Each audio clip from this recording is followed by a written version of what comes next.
Avonlea Mercer, 29, sat frozen at the dinner table as her parents delivered their ultimatum. You can take the guest room, or move out. The home she'd grown up in, where her bedroom remained untouched for years, was suddenly no longer hers. Her younger sister Bethany smirked from across the table. As tears welled in Avonlea's eyes, she noticed her sister's boyfriend glance away uncomfortably. Something wasn't right, and that night would unravel family secrets that would change everything. Hey everyone, before I dive deeper into what happened that night, I'd love to know where you're watching from. Are you team stand your ground or team walk away? This family dinner turned my entire world upside down, and the revenge that followed. Well, hit that subscribe button and turn on notifications so you don't miss how karma came back around. If you've ever felt betrayed by the people who should love you most, this story might give you some satisfaction. Now let's get back to that dinner table. I never imagined I'd be back in my childhood home at 29. 6 months ago, my fiancé Derek and I had been planning our wedding when I discovered he'd been embezzling from his company. The scandal was splashed across local news. Our shared apartment was seized as part of the investigation, and my reputation at the marketing firm where I worked became collateral damage. Nobody wanted to hire the woman who'd been engaged to a financial criminal, regardless of my ignorance about his activities. With my savings depleted from legal consultations and a broken lease, I swallowed my pride and called my parents. Mom answered with her characteristic warmth, insisting I come home to Millfield while I figured things out. Your room is exactly how you left it, she promised. Stay as long as you need. Those first few weeks were healing. I helped Dad with his garden, the pride of our suburban neighborhood, and assisted Mom with her community theater costumes. My younger sister Bethany, 26, still lived at home while working at the local hospital as a nurse. We'd never been particularly close. She was always the rebellious one, while I followed rules to a fault, but we managed civil conversations at dinner. When Bethany introduced her new boyfriend Marcus, I was genuinely happy for her. He was handsome, polite, and seemed to adore my sister. At 32, he was established in his career as a software developer and brought a stabilizing influence to Bethany's typically chaotic love life. My parents were clearly smitten with him, especially Dad, who finally had someone interested in his endless football analyses.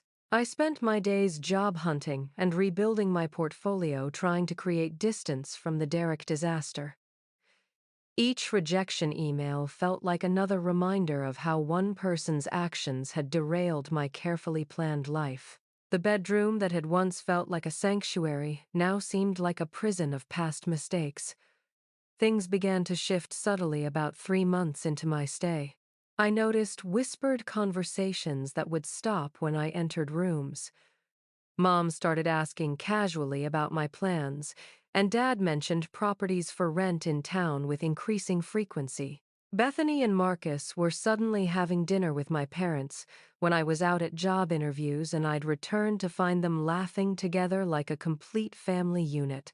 One evening, I overheard Bethany talking to Mom in the kitchen.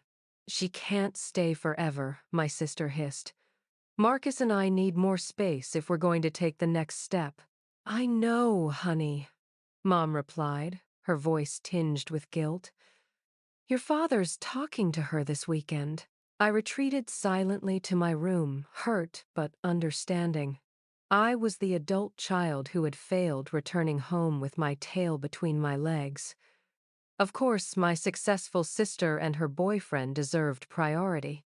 I resolved to accelerate my job search and find affordable housing, no matter how modest. The next morning, I received an email that changed everything. A boutique marketing agency in Chicago wanted a second interview. The position would be perfect: creative freedom, decent salary, and most importantly, no one there knew about Derek. I shared the news with my parents over breakfast, feeling hopeful for the first time in months. "That's nice," Mom said, exchanging a look with Dad that I couldn't quite interpret. Chicago's pretty far, Dad commented, stirring his coffee with unusual concentration. It's only a 3-hour drive, I countered, confused by their lukewarm response. I could come home monthly. Bethany walked in and caught the end of the conversation. You're leaving? She asked, looking more alarmed than pleased. Possibly. Second interview next week. But what about... She trailed off, glancing at our parents. What about what I asked? Nothing, Dad interjected quickly. We're just surprised, that's all. That evening, Marcus came over, and Mom announced she was making her special pot roast, something usually reserved for holidays or celebrations. As we gathered around the table, the atmosphere felt charged with unspoken tension. I noticed Bethany wearing an unusually nice dress, and Marcus seemed particularly attentive to my parents. As Mom served dessert, Dad cleared his throat with the same cadence he'd used before important announcements throughout my childhood. What followed was the ultimatum that would expose the true dynamics of our family and set in motion a chain of events none of us could have anticipated. Your mother and I have been talking, Dad began, setting down his fork with deliberate care. We think it's time to discuss some changes around here. Mom nodded, her eyes not quite meeting mine. We're not getting any younger, Avonlea. We've been thinking about the future. I understand, I said already, mentally calculating how quickly I could find an apartment. If the Chicago position came through, I know I've been here longer than expected. It's not just about you staying here, Dad interrupted. It's about the house itself. Bethany reached for Marcus's hand, a small smile playing at the corners of her mouth. The gesture wasn't lost on me, but its significance remained unclear. We've decided to start the process of transferring the house to Bethany and Marcus, Mom announced. They'll be getting married next spring, and they've expressed interest in keeping the property in the family. The words hung in the air like smoke. I struggled to process their meaning while maintaining a neutral expression. They'll be moving into the master bedroom, Dad continued, and your mother and I will be taking Bethany's current room. We're converting the den into a second bathroom for ourselves. My throat tightened as understanding dawned. And what about my room? The momentary silence confirmed what I already suspected. Well, honey, Mom said softly, that's what we wanted to discuss. Bethany and Marcus have plans for that space. They're thinking of turning it into a home office. Eventually, it might become a nursery. I see I managed, though. The room had begun to spin slightly. And when is this transition happening? We've already started the paperwork, Dad said. The renovation crew comes next week. Next week. The same week as my Chicago interview. We know this is sudden, Mom added, quickly misinterpreting my silence as simple disappointment rather than the profound betrayal that was coursing through me. You can take the guest room. Or move out. We'd understand either way. The guest room. The smallest room in the house, essentially a glorified closet with a twin bed squeezed inside. The room we used to store Christmas decorations and old tax documents. Marcus cleared his throat. I want you to know, Avonlea, that I've promised your parents they can live here as long as they want. They'll always have a place in their home. Their home. Not my home. Never my home again. When were you planning to tell me about this? I asked, struggling to keep my voice even. Bethany spoke up, her tone carrying a hint of defensive irritation. We've been trying to find the right time. It's not easy telling someone they need to make room for progress. Progress. The word escaped as a whisper. Avonlea, Dad said firmly. Bethany and Marcus represent stability. They have solid careers, a future together. They can take care of this place and us when the time comes. The implication was clear. I represented the opposite of stability. The daughter who had chosen poorly, whose life had collapsed spectacularly. The liability, not the asset. I understand, I said, placing my napkin beside my half-eaten dessert. Congratulations to both of you. As I rose from the table, Bethany called after me. So, will you be taking the guest room we need to know for the contractors? I turned back, noticing for the first time a small diamond ring on her left hand that hadn't been there at dinner's start. The special dinner, the announcement, this had been an engagement celebration. One they hadn't bothered to frame as such because my feelings weren't a consideration. I'll let you know, I replied, then retreated to my soon-to-be former bedroom. Once alone, I allowed the tears to come. Through the wall, I could hear their continued conversation, their voices animated now that the difficult part was over. I heard laughter, my father's distinctive chuckle, my mother's gentle titter, my sister's triumphant cackle. As I wiped my tears, my phone buzzed with an email notification. The Chicago firm had moved up my interview to the day after tomorrow. They needed someone to start immediately and were impressed by my portfolio. The timing couldn't have been more significant. I sat on my childhood bed, surrounded by memories, and began to notice details I'd overlooked before. The faint outlines on the wall where Bethany had clearly been measuring furniture placements, the missing photographs from my bookshelf that Mom must have already packed away, the storage bins stacked discreetly in my closet. They had been planning this for weeks, perhaps even before I'd arrived home. The guest room offer wasn't a compromise, it was an afterthought, a bare minimum courtesy extended only after they'd divided the spoils of my childhood among themselves. As night fell, I made myself a promise I would never again be the family doormat. I would never again be the one who followed rules while others rewrote them to their advantage. Most importantly, I would find a way to reclaim what was rightfully mine, not just physical space, but the respect I deserved.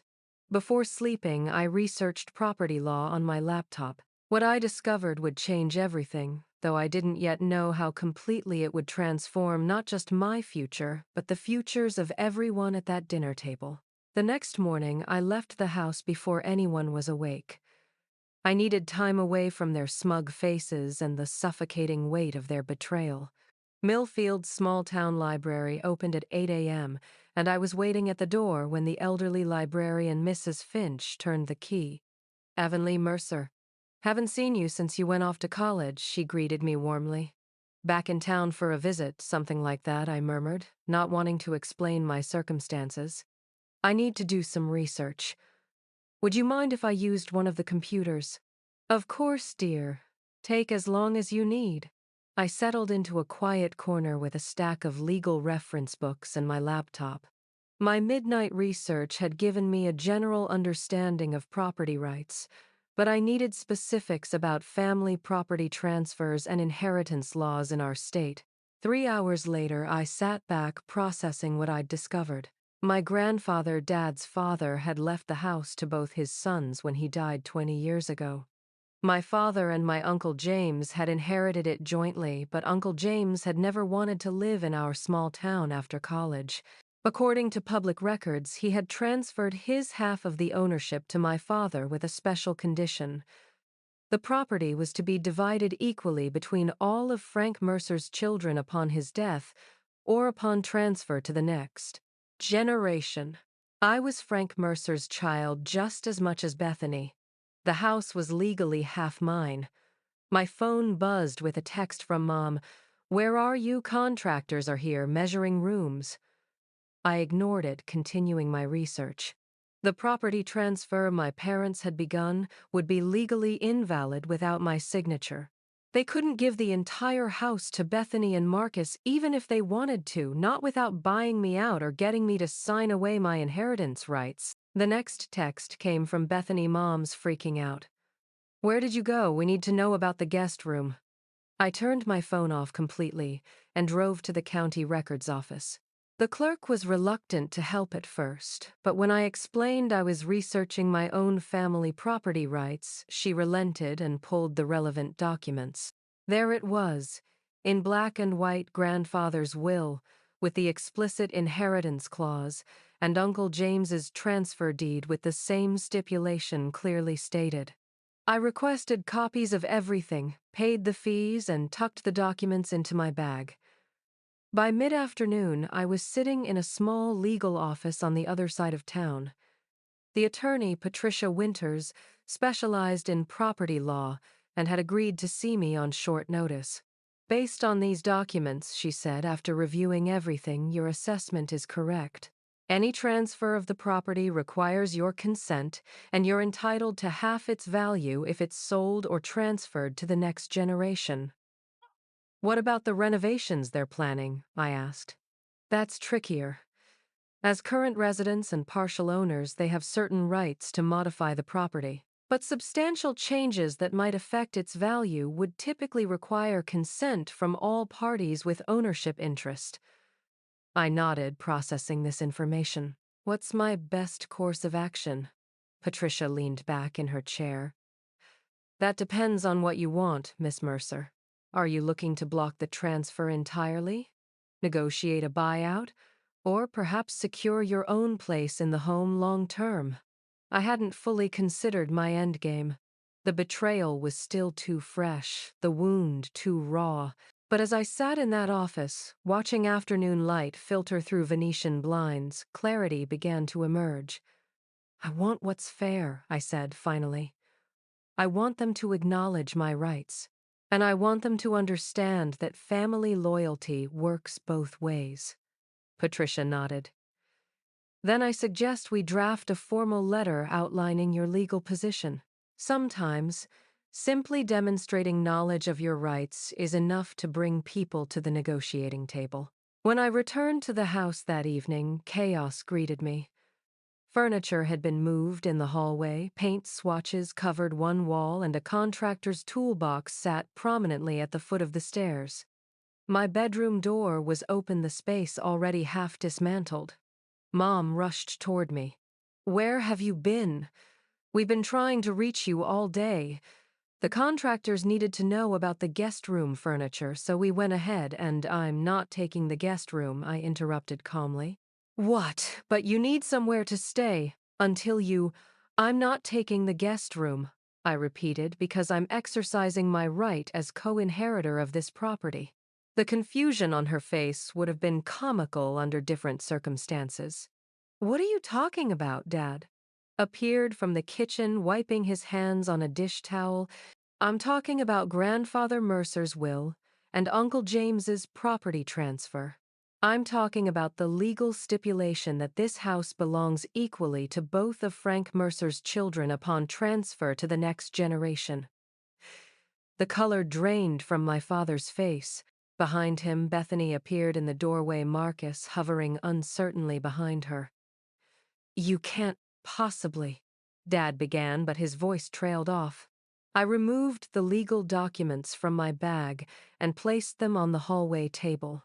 I have copies of everything. I've also consulted an attorney. The property transfer you've initiated is invalid without my consent, which I'm not giving. Not under these circumstances. You would really do this? Bethany stepped forward, her voice trembling with indignation. After everything we've done for you, what exactly have you done for me, Bethany? I asked quietly. Plotted to take my childhood home while I was vulnerable, planned to erase every trace of me from this house, treated me like an inconvenience rather than family. That's not fair, Mom interjected. We offered you the guest room. As an afterthought. After you'd already decided to give everything to Bethany and Marcus. It's not everything, Dad argued weakly. It's just a house. It's my inheritance, I corrected him. It's my history. It's supposed to be my safety net just as it is Bethany's. That was Grandfather's intention. Silence fell over the hallway. The contractor, sensing the tension, mumbled something about coming back tomorrow and quickly gathered his tools. As he left, Marcus stepped forward, his expression uncharacteristically concerned. Maybe we should all take some time to cool off. This is clearly a more complicated situation than we realized. I met his gaze directly. I have my Chicago interview tomorrow. I'll be gone overnight. When I return, I expect to find my room exactly as it was this morning. After that, we can discuss a fair resolution that respects everyone's rights. I climbed the stairs to what remained of my bedroom, ignoring the stunned expressions behind me. For the first time since Derek's betrayal, I felt a sense of power returning to my life. I was no longer the victim, I was the variable they hadn't accounted for in their perfect family equation. As I packed for my interview, I heard raised voices from downstairs. My father's deep rumble, my mother's placating tones, Bethany's shrill objections, and occasionally Marcus's measured interventions. Let them argue, I thought. Let them grapple with the consequences of their actions. I had an interview to prepare for and potentially a new beginning awaiting me in Chicago. But first, I had a family inheritance to secure and a long overdue lesson in respect to deliver. The Chicago interview went better than I could have hoped. The creative director loved my portfolio, especially the crisis management campaign I'd developed during the Derek aftermath. You turned personal catastrophe into professional growth, she observed. That's exactly the resilience we need here. By the end of our meeting, I had a formal offer, senior marketing strategist, with a salary that exceeded my expectations, flexible remote work options, and a start date in 3 weeks. As my train approached Millfield Station the following evening, anxiety replaced my professional elation. I had no idea what awaited me at home, or if I would even still consider it home. I checked my phone for the first time since my interview. 17 missed calls, 6 from Mom, 4 from Dad, 7 from Bethany. Dozens of text messages ranged from pleading to threatening. The last one, sent an hour ago from Bethany, simply read, "Marcus found something. Come home, now." The ominous message sent a chill through me. What could Marcus possibly have found? Had they discovered some legal loophole to invalidate my claim? I briefly considered calling my attorney, but decided to face whatever awaited me directly. The house was unnervingly quiet when I arrived. No contractors, no renovation, chaos, just 4 solemn faces in the living room. Mom sat rigidly beside Dad on the sofa, her hands clasped tightly in her lap. Bethany perched on the armchair, her expression unreadable. Marcus stood by the fireplace, a manila folder in his hands. "Welcome home," Dad said flatly, the greeting devoid of warmth. "Is my room intact?" I asked, setting down my overnight bag. "Yes," Mom replied. "We've put everything on hold until we figure things out." Marcus stepped forward. "Avonlea, while you were gone, I took the liberty of doing some research of my own. As a software developer, I have certain skills in information retrieval." "You mean hacking?" I raised an eyebrow. He had the decency to look uncomfortable. "I prefer to call it thorough investigation." "Your sudden legal knowledge seemed peculiar, so I looked into your recent activities." My heart raced, though I knew I had nothing to hide. "You visited a law office yesterday. Patricia Winter's property law specialist." He opened the folder. "What's interesting is that you also made several calls to someone named James Mercer over the past 3 days." The room fell silent. I maintained a neutral expression, though internally I was calculating rapidly. I had indeed called Uncle James not to manipulate him, but to verify my findings and understand the full story behind his property transfer. "You called him first," Marcus continued, "then went to the records office, then the lawyer. The sequence suggests premeditation." "Investigating my legal rights isn't a crime," I replied calmly. "No," Dad interjected, his voice tight with anger. "But manipulating an estranged family member against his brother might be considered morally questionable." I looked at him directly. "I didn't manipulate anyone. Uncle James confirmed what the documents already told me, that grandfather intended for both his grandchildren to inherit equally. He was surprised to hear you were transferring the property solely to Bethany." "James hasn't been part of this family for decades," Dad snapped. "He has no right to interfere now." "He has every right when it concerns a legal agreement he was part of," I countered. "An agreement you were apparently planning to violate." Mom began to cry softly. "We weren't trying to hurt you, Avonlea. We just thought. After everything that happened with Derek, after how unstable your life has been, Bethany and Marcus represent security. And I represent what failure embarrassment. The words tasted bitter in my mouth. You represent risk, Bethany said bluntly. You make poor choices. You trusted a criminal. You lost your job. You have no stability. Why should you have equal claim to a family legacy when you can't even manage your own life? The room went silent at her brutal assessment.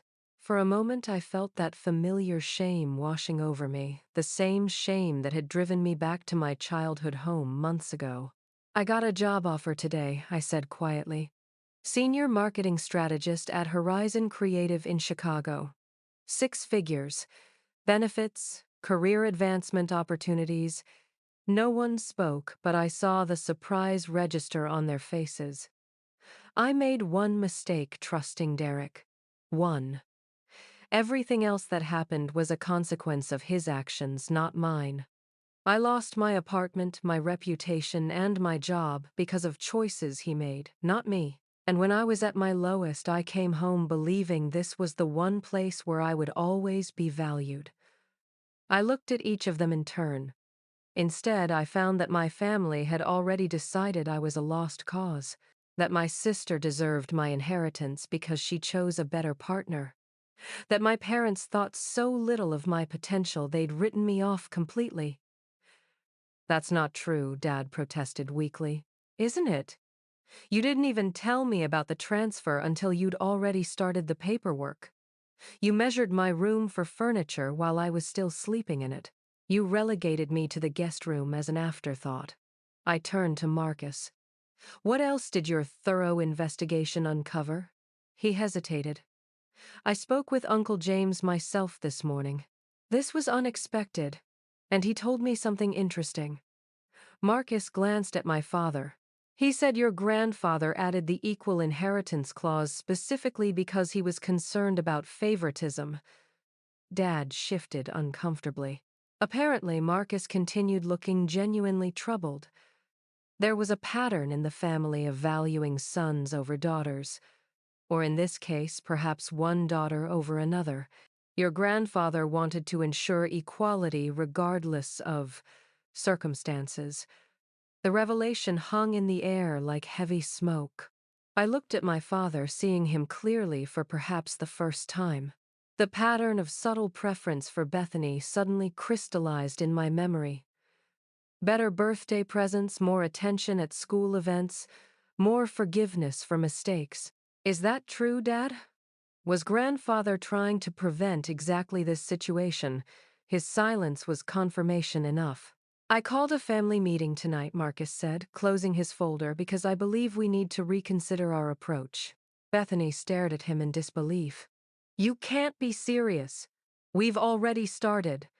We've started a process based on incomplete information and questionable ethics, he interrupted. As your future husband, I want our home to be built on honesty, not manipulation.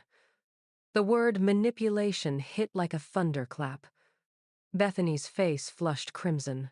This isn't just about a house anymore, I said, finding strength in Marcus's unexpected allyship.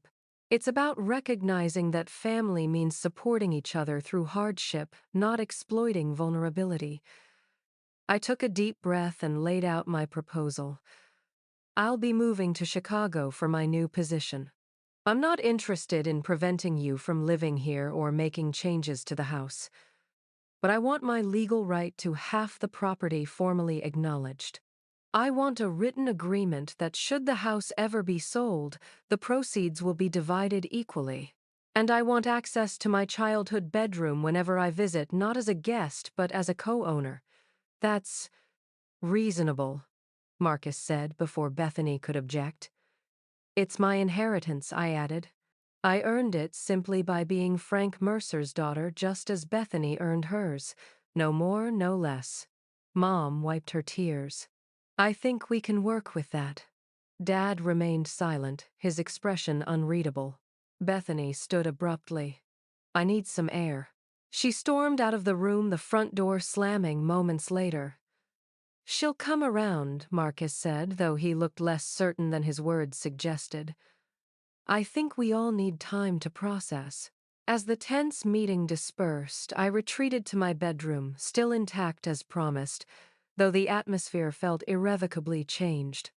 Through the thin walls, I could hear Marcus on the phone, his voice low but distinct. I'm having second thoughts about the whole arrangement. The confrontation had yielded an unexpected victory, but as I sat on my childhood bed, I wondered what it had cost. Family relationships damaged, perhaps beyond repair. Trust shattered on all sides. A future brother-in-law clearly questioning his choice of partner. As I unpacked my interview clothes, I found the job offer letter tucked in my bag. 3 weeks until I started my new life in Chicago. 3 weeks to negotiate a formal agreement about the house. 3 weeks to decide what kind of relationship, if any, I wanted with my family going forward. My phone buzzed with a text from an unknown number. This is James Mercer. Proud of you for standing up for yourself. Let's get coffee before you leave for Chicago. There's more to this story you should know. The plot, it seemed, continued to thicken. And somewhere beneath my hurt and vindication, a question nagged. Was protecting my inheritance worth the cost of destroying my family? I had no answers yet, but as I drifted off to sleep, I realized something important for the first time in months. I was making choices based on self-respect, not desperation. Whatever happened next would be on my terms. Hey, everyone. I know you're probably on the edge of your seats, wondering what Uncle James had to tell me. Trust me, it changes everything about this story. If you're enjoying my family drama so far, please hit that like button and subscribe to hear the shocking revelations coming up. Have you ever discovered a family secret that made you question everything? Let me know in the comments. Now, let's see what happens when I meet with my mysterious uncle. Uncle James suggested meeting at Riverside Park, far from potential eavesdroppers at the local coffee shops. I hadn't seen him in over a decade. He'd stopped attending family gatherings long before I left for college. In my memories, he was Dad's more charismatic brother, louder, funnier, more likely to slip me an extra $20 when no one was looking. I spotted him immediately on a bench overlooking the water, his silver hair catching the morning light. At 62, he looked remarkably like my grandfather in the old photographs, the same strong jawline and penetrating blue eyes that had skipped my father's generation. Avidly, he stood, arms outstretched. Last time I saw you, you were heading to prom in a blue dress, Uncle James. I accepted his embrace, surprised by the emotion it stirred. Thank you for meeting me. We sat, the awkwardness of estranged relatives, gradually giving way to genuine connection. He asked about my life, listening intently to the Derek saga and my new Chicago opportunity. He didn't interrupt with platitudes or judgments, just nodded with understanding. You've had a rough go, he said, finally, but you're showing the Mercer backbone. Grandfather would be proud. Dad doesn't seem to think so. James sighed heavily. Frank and I have different interpretations of family loyalty. Always have. Is that why you stayed away, partly? He gazed at the river, organizing his thoughts. What do you know about this house situation? The real story, not the sanitized version Frank tells at Thanksgiving. Just what I found in the legal documents. Grandfather left the house to both of you, but you transferred your half to Dad, with the stipulation about equal inheritance for his children. That's the paperwork version. James turned to face me directly. Let me tell you what happened behind the scenes. He spoke for nearly an hour, unspooling a family history I'd never known. Grandfather Mercer had built the house himself in the 1,950 seconds, intending it for both his sons. When grandmother died, James had moved in to help care for him while Dad, already married with Bethany on the way, had visited only occasionally. I was there through his final illness, James said, his voice thick with old grief. When he died, the will reading was a formality. We both knew he'd left the property jointly to us. What Frank didn't expect was the inheritance clause. Why did grandfather add it? Because he'd watched Frank's behavior over the years. The way he favored Bethany from the moment she was born. The way he measured people's worth by their superficial successes. I shivered, despite the warm morning. Dad always had higher expectations for me. No, James corrected gently. He had different expectations. For Bethany, success meant being happy, finding love, staying close to home. For you, nothing was ever enough. Perfect grades, prestigious college, high-paying career. He set impossible standards because deep down he'd already decided which daughter would carry the family legacy. The realization settled like a stone. He never intended for me to have any claim to the house. Exactly. After grandfather died, Frank approached me about buying out my half. He offered far below market value, assuming I'd accept out of brotherly love. When I refused, he suggested I transfer my half to him with no compensation at all for family unity. What happened? I consulted a lawyer who uncovered grandfather's original intent through estate planning documents. He had specifically structured things to protect your future inheritance, anticipating Frank's behavior. James pulled an envelope from his jacket. This is a copy of a letter grandfather wrote to his attorney. He explicitly states that he wants to ensure both his granddaughters receive equal treatment, regardless of their life choices or their father's preferences. I scanned the yellowed paper, my vision blurring at one particular passage. Frank has always favored the younger girl, though he won't admit it even to himself. The older one, Avonlea, has her grandmother's spirit. She'll need protection from her father's conditional love. When I showed Frank this letter, James continued, he was furious. He accused me of manipulating our father in his final days, of turning him against his own son. The only way to resolve the impasse was the legal arrangement you discovered. I transferred my half with the inheritance stipulation legally binding, and then you disappeared from our lives. Frank made it clear I wasn't welcome. Said I'd betrayed the family. The irony. James laughed bitterly. He was angry that I'd prevented him from eventually betraying you. We sat in silence, watching a family of ducks navigate the currents below. There's more, James said finally. Something I learned recently that concerns your sister's boyfriend, Marcus. I straightened, suddenly alert. I have connections in the tech industry. It's how I made my fortune after leaving Millfield. When you mentioned him, something felt off. So I made some inquiries. He handed me a second document, a printout of what appeared to be an employment verification. Marcus Lloyd was indeed a software developer at Nexus Systems, as he claims.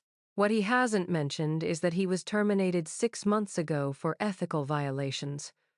Nothing criminal enough for charges, but concerning enough that he was asked to leave quietly. The ground seemed to shift beneath me. What kind of violations? Using company resources to run background checks on personal acquaintances. Accessing private financial records without authorization. Essentially the same thorough investigation skills he's been using on you. Does Bethany know? I doubt it. According to my contact, he's been telling people he's working remotely while job hunting. He's been living off savings, which are apparently dwindling rapidly. The pieces clicked into horrible place.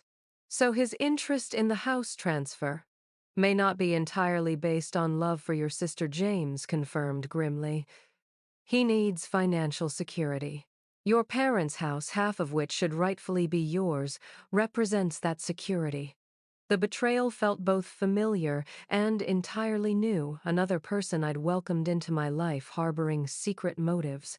What should I do with this information? I asked, the printout heavy in my hands. That depends on what you want, Avonlea. James's expression softened. Revenge, protection, peace. I considered the question carefully. I want justice.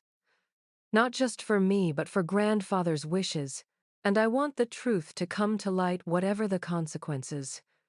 Then I suggest we take a strategic approach. James outlined a plan not for confrontation, but for careful revelation that would protect my interests, while giving everyone involved an opportunity to make better choices. As we parted, he pressed a business card into my hand. I've done well for myself, Avonlea. If you need financial support during this transition, don't hesitate to call. Family should help family the right way. Walking back to the house, I felt both lighter and heavier. The truth had vindicated my instincts but created a new moral dilemma.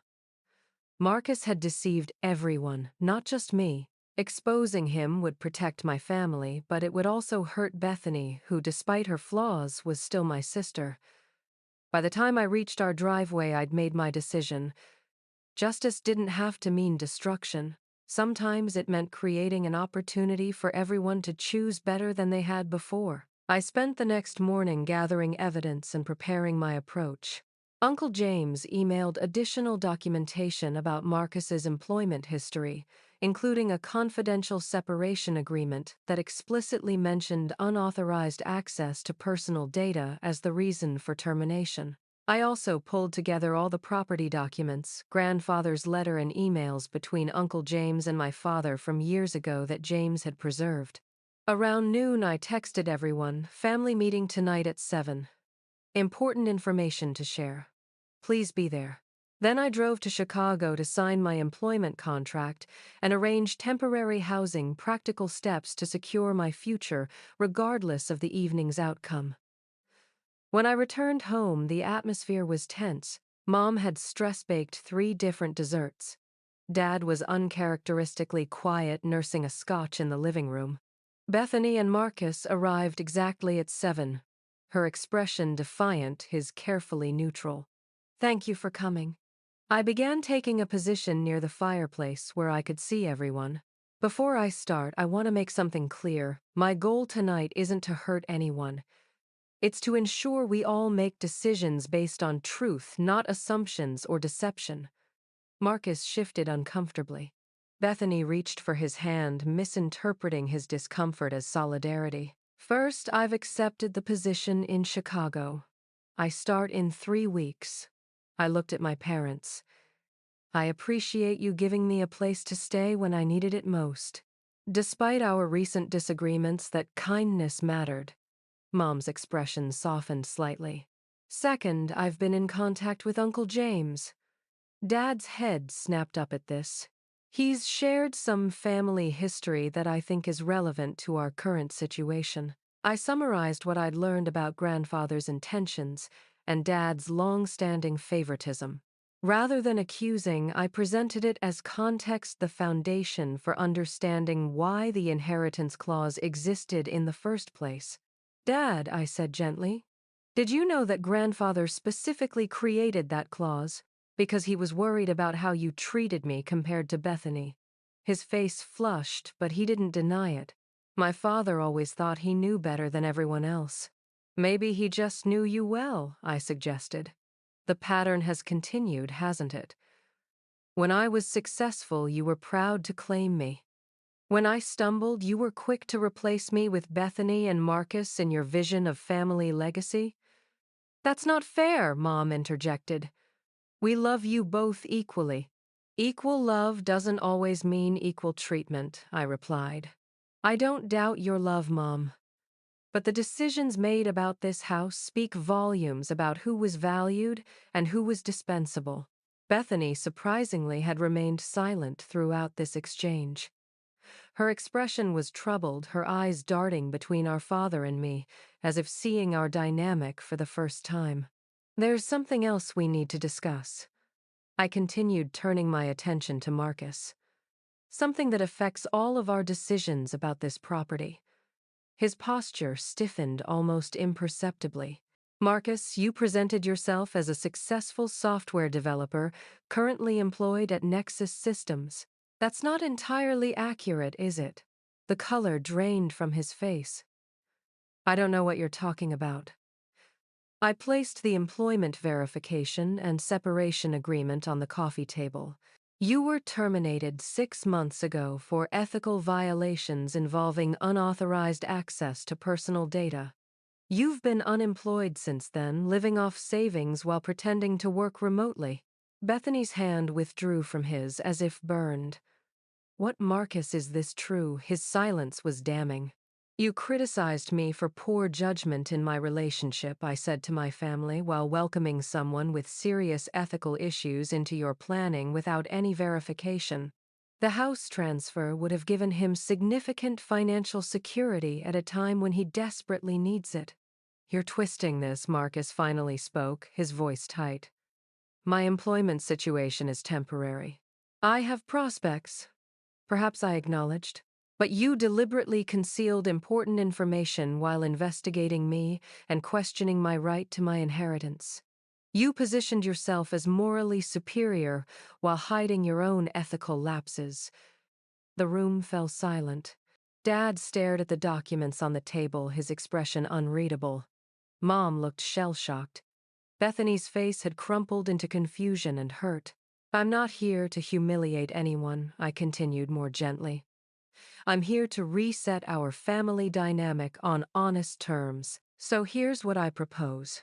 I laid out a comprehensive plan. I would not block Bethany and my parents from living in the house, but Marcus would not be added to any property documents until he had maintained stable employment for at least 1 year.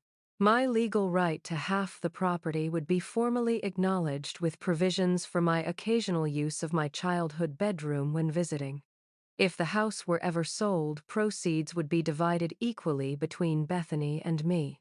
Additionally, I concluded I'd like regular family meetings where we all communicate openly about major decisions. No more secret planning, no more assumptions about who deserves what based on current circumstances. I looked at each of them in turn. We can either move forward with truth and mutual respect, or we can continue down this path of manipulation and favoritism. I'm choosing truth. I hope you'll join me. The silence that followed felt eternal. Finally, Dad stood and walked to the window, his back to the room. Your grandfather would be proud, he said, his voice rough with emotion. He always said you had more backbone than I did. Frank Mom began, but he raised a hand to silence her. No, Diane. Avonlea's right. I've been unfair. He turned to face me. I convinced myself I was protecting this family by favoring stability and convention. But I've been wrong. About many things. Bethany had moved to the far corner of the room, arms wrapped tightly around herself. Marcus, she whispered. Tell me it isn't true. He couldn't meet her eyes. I was going to tell you once things were settled with the house. I didn't want you to worry. You lied to me. For months. The devastation in her voice was painful to hear. I think I said gently, we all need time to process. The house isn't going anywhere. Neither is our family, I hope. Mom stood and approached me tentatively. I'm sorry, Avonlea. We should have been more supportive when you came home. We should have seen your strength, not just your setback. I accepted her embrace, surprised by how much it meant after everything that had happened. Dad joined us awkwardly. Your terms are fair, more than fair considering. He glanced at the documents on the table. We'll have the papers drawn up properly this time. Bethany remained apart, her world clearly shattered by Marcus's deception. As people began to disperse Marcus, leaving first with a mumbled excuse, Dad retreating to his study, Mom to the kitchen, I approached my sister. I'm sorry, I said quietly. I didn't want to hurt you. You didn't, she replied, her voice hollow. He did. You just showed me the truth. What will you do? She laughed bitterly. Ironic, isn't it? You lost everything because of a man's lies, and now I'm facing the same reality check. You haven't lost everything, I reminded her. You still have your career, your family, your home, and you found out before making a permanent legal commitment. She nodded slowly. I need to think about everything. She met my eyes directly, including how I've treated you. I think, I think I've been Dad's daughter more than I realized. It was as close to an apology as I was likely to get, and I accepted it with a nod. In the days that followed, our family began a painful but necessary reconstruction. Marcus moved out his engagement to Bethany, officially on hold, while she reassessed their relationship. Dad and I had several long, sometimes difficult conversations about family history and his perceptions of his daughters. Mom threw herself into planning a proper going-away celebration for my Chicago move. Uncle James came to dinner the first time he'd been welcome in our home in decades. The brothers didn't exactly reconcile, but they established a cautious truce built on mutual respect for grandfather's wishes. The legal documents were drawn up according to my specifications, with both Bethany and me acknowledged as equal inheritors. My childhood bedroom remained mine for visits, though I told Bethany she could use it as an office when I wasn't there, a small gesture of sibling cooperation. As my departure date approached, I found myself reflecting on the journey from that devastating dinner to the new family equilibrium we'd established. The betrayal had exposed long-standing patterns of favoritism and manipulation, but it had also created an opportunity for growth and honesty that might never have emerged otherwise. In my last week at home, Bethany knocked on my bedroom door one evening. "I broke up with Marcus," she announced without preamble. "Permanently." "Are you okay?" I asked, genuinely concerned. She shrugged. "Not really, but I will be." She hesitated, then added, "I've been thinking about what you said about making choices based on self-respect. I want that too." It wasn't a complete transformation. The competitive edge between us would likely never fully disappear, but it was a beginning. For the first time in our adult lives, we were seeing each other clearly, without the distorting lens of our father's preferences. The night before I left for Chicago, I stood in my bedroom, now packed up, but still undeniably mine. The wall where Bethany had measured furniture placements had been repainted. The bookshelf once again held my photographs and mementos. The space felt both like an ending and a beginning, a room I was choosing to leave rather than one being taken from me. I thought about Derek and his betrayal, about my parents' conditional support, about Bethany's jealousy and Marcus's deception. So many people had underestimated me, assumed I would accept whatever scraps of respect or affection they offered. They had miscalculated badly. As I turned out the light, I smiled in the darkness. Sometimes family dinner conversations changed everything. And sometimes that was exactly what needed to happen. 6 months later, I returned to Millfield for Thanksgiving. My Chicago position had exceeded expectations. I'd already been assigned to lead our newest client campaign and received a performance bonus. My apartment overlooking Lake Michigan was small but stylish, and I'd made friends who knew nothing about Derek or my family drama. I was by any measure thriving. The house looked different as I pulled into the driveway. Dad had finally replaced the worn shutters, and Mom's garden featured new landscaping stones. Inside the living room, furniture had been rearranged, and family photographs, including several of me in Chicago that I'd sent home, occupied prominent positions. Bethany arrived shortly after me. She'd moved into her own apartment in town and looked more settled than I'd seen her in years. We shared an awkward but genuine hug at the door. "The hospital promoted me to charge nurse," she announced over dinner. "Turns out I'm good at managing chaos." "That's wonderful," I said sincerely. "Congratulations." Dad raised his glass. "To both my daughters, successful in their own ways on their own terms." We clinked glasses, the simple acknowledgement, healing old wounds. After dinner, Mom pulled me aside. "Having you both here, knowing the house will always be a place you can return to, it matters, Avonlea. Thank you for fighting for that." That night, sleeping in my childhood bedroom, I reflected on how completely things had changed. The ultimatum at that family dinner had been a disguised blessing, forcing long-buried truths to surface. In standing up for my inheritance, I'd reclaimed more than property rights. I'd established my worth in a family that had temporarily forgotten it. Some betrayals, it seemed, led to unexpected justice. And sometimes the guest room wasn't the only option after all. Hey everyone! Thank you so much for sticking with me through this family drama roller coaster. If you've ever had to stand up for yourself against your own family, you know how challenging and emotional that journey can be. I'd love to hear about any similar experiences you've had with family, karma, or justice in the comments below. Has someone ever underestimated you, only to have it backfire? Don't forget to hit that like button. If my story resonated with you, subscribe for more real-life drama and lessons learned. And share this video with someone who might need a reminder of their own worth. Remember, sometimes the hardest conversations lead to the most necessary changes.